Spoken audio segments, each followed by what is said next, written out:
জীবনটা বড্ড ক্ষণস্থায়ী। ভালো করারই সময় কম, মন্দ কাজ করার সুযোগ কোথায়? ভালো মানুষ সাজার অভিনয় না করে ভালো মানুষ হয়ে গেলেই তো হয়। যে কাজের জন্য বিবেক প্রশ্নবিদ্ধ করে সে কাজ থেকে বিরত থাকাই শ্রেয়। যা কিছু পেয়েছেন তার জন্য শুকরিয়া আদায় করুন, ধৈর্য ধারণ করুন, ভবিষ্যতে আরও ভালো দিন আসবে। প্রত্যাশা ও প্রাপ্তির মাঝে যে সমন্বয় ঘটাতে পারে সেই প্রকৃত সুখী। হবে না, পারব না, আমার কপালে নেই, কথাগুলো প্রায়ই বলে থাকি, কিন্তু মজার ব্যাপার হলো নিজেকে জিজ্ঞেস করলে যে উত্তর পাওয়া যাবে তা কিন্তু একেবারেই উল্টো। আমি পারব, আমাকে দিয়েই হবে, এই শক্তি অন্তরে লুকিয়ে থাকে। জীবন যুদ্ধে শক্ত হাতে হাল ধরতে পারাই সবচেয়ে বড় চ্যালেঞ্জ। নেতিবাচক ভাবনার ইতি টানুন, জীবনের গতি বেড়ে যাবে। মস্তিষ্ক কখনো অলস সময় কাটাতে পারে না, সর্বক্ষণ কিছু না কিছু চিন্তা করবেই। মজার ব্যাপার হলো আপনি যখনই আগের চিন্তা ডাউনলোড করে ফেলবেন, অর্থাৎ কাগজ কলম নিয়ে লিখে ফেলবেন এবং কাজে প্রয়োগ করবেন, মস্তিষ্ক কেবলমাত্র তখনই নতুন কিছু ভাববার সুযোগ পায়।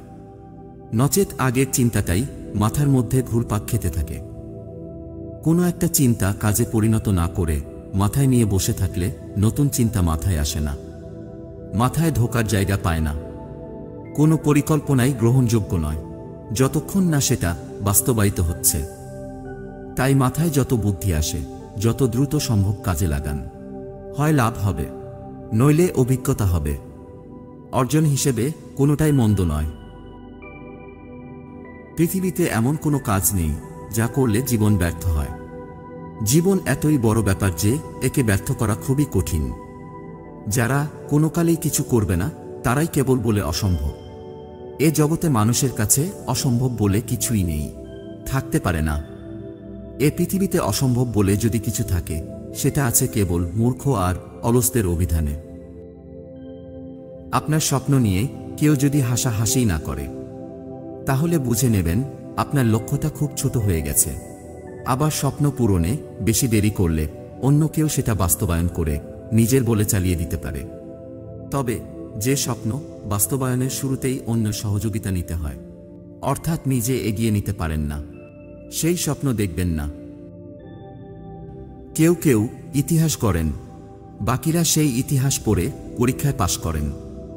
বিখ্যাত মানুষের সঙ্গে সেলফি তুলে পোস্ট না দিয়ে এমন কাজ করুন যাতে অন্যেরা আপনার সঙ্গে ছবি তুলে সামাজিক গণমাধ্যমে পোস্ট করে।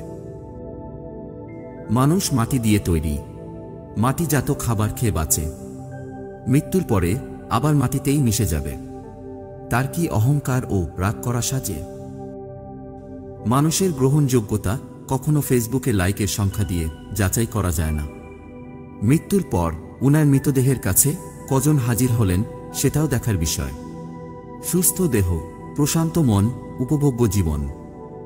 শরীরের সুস্থতার জন্য চাই পরিমিত খাদ্যের অভ্যাস, আর মনের প্রশান্তির জন্য চাই রুচিশীল পাঠের অভ্যাস। জ্ঞানীরা বলেন কেননা তাদের কাছে বলার মতো কিছু কথা আছে, আর মূর্খরা বলেন কেননা তাদেরও কিছু বলতে ইচ্ছে করে।